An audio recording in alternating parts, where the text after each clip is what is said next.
Good day sa ating lahat mga kaibigan. Nandito na naman tayo sa ating channel na Mercado Official po.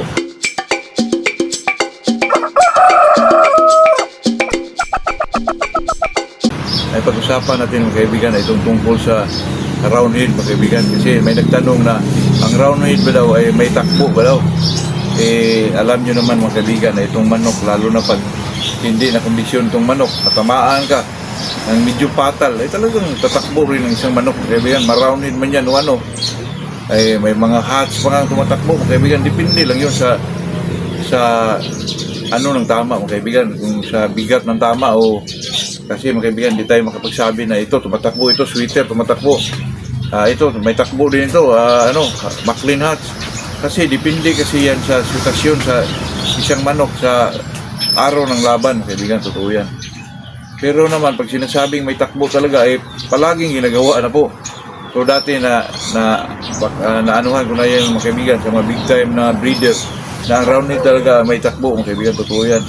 Kasi parang maano natin ang ang roundhead ay ma-consider natin mga kaibigan na yung tinatawag ilang kung sa ano pa mga kaibigan, mga Bisaya, parang Bisaya ang forma mga kaibigan ba, malaki ulo, medyo maano lang, maikli lang yung pakpak dati, yung mga roundhead dati.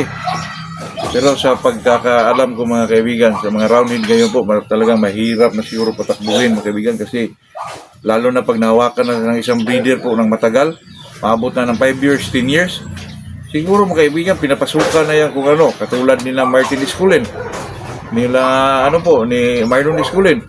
Ang manok nila na galing kay Lancid Laturi po na tinatawag nilang Boston mga kaibigan, ang nahawakan nila po ay yung millionaire mga kaibigan. Hindi natin alam, pinapasukan na ng 5K yun. Kasi alam niya natin, ang sweater na 5K po ang composition yung mga kaibigan ay talagang may hats yun, yung yellow ligid hats mga kaibigan. Hindi pa natin alam kung dinagdagan pa yan ng hats po. Kaya pinasok sa roundhead tapos binid out mga kaibigan.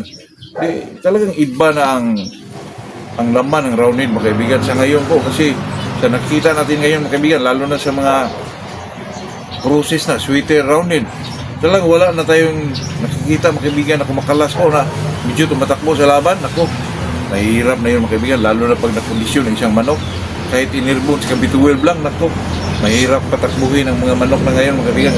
Kahit mga Boston man yan o DC roundhead man yan, ako, mahirap na po.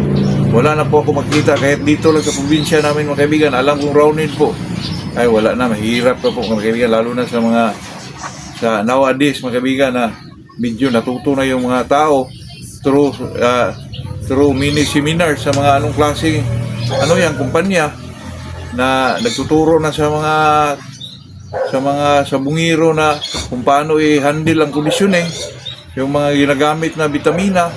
Naku mga kaibigan, mahirap na po.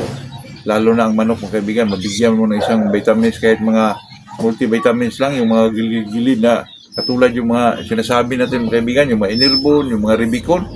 Ako, mahirap patakbuhin po, kasi alam niyo po mga kaibigan, nagdepende po yan sa taong nagkondisyon po. Yung sa amin, yung kaibigan kong matanda doon sa Mindanao, mga Bisayan manok mga kaibigan kung talagang hindi mo nakita mga kaibigan na tumatakbo, mas maganda pa yung mga roundhead siguro dyan mga kaibigan kaysa mga Bisaya, kasi yung mga Bisaya na inalagaan niya, yung mga gala talaga. Itong mga roundhead na manok mga kaibigan, lalo na ngayon na mga bagong bloodline na pumapasok sa kanila, talagang mag-iba na po. Mapasukan niya ng Gilmore. Nako, ang Gilmore mga kaibigan, talagang matatapang na manok yan.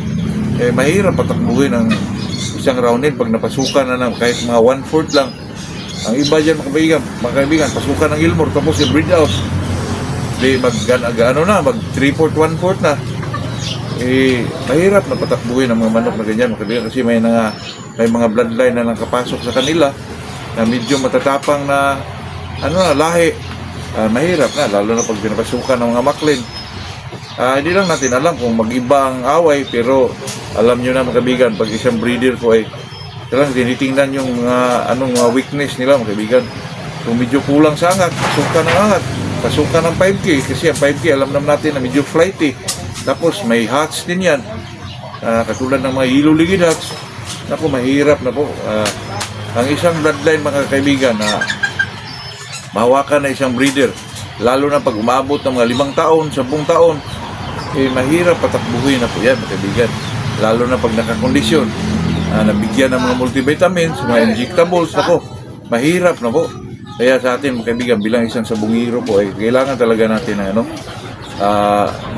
tayo, mga kaibigan, ma-obserba, be observant, para naman medyo may kulay naman yung pagmamanok natin, mga kaibigan. Alam nyo na, sa world ng sabong po, kailangan mo na talaga ng mag-research din, at saka kung ano man yung mga nakakatulong, pick upin din natin, mga kaibigan. Pero kung katingin mo naman hindi, isang tabi lang natin dyan, baka umabot yung panahon na magagamit din natin yan.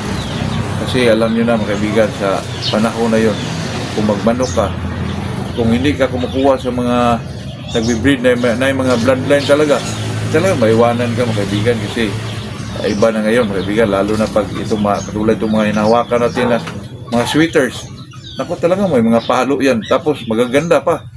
Kung may cross mo yan sa medyo medyo rasa na manok lang, ano yan, mga kaibigan, lumalabas talaga yung palo ng isang manok po. Ay alam nyo na, itong pagmamanok po, hindi basta-basta po. Kailangan mo ring mag-aral dyan, mga kaibigan, o lalo na pag nakating ka ng mga seminars po, ay naku, maganda yun, kaibigan.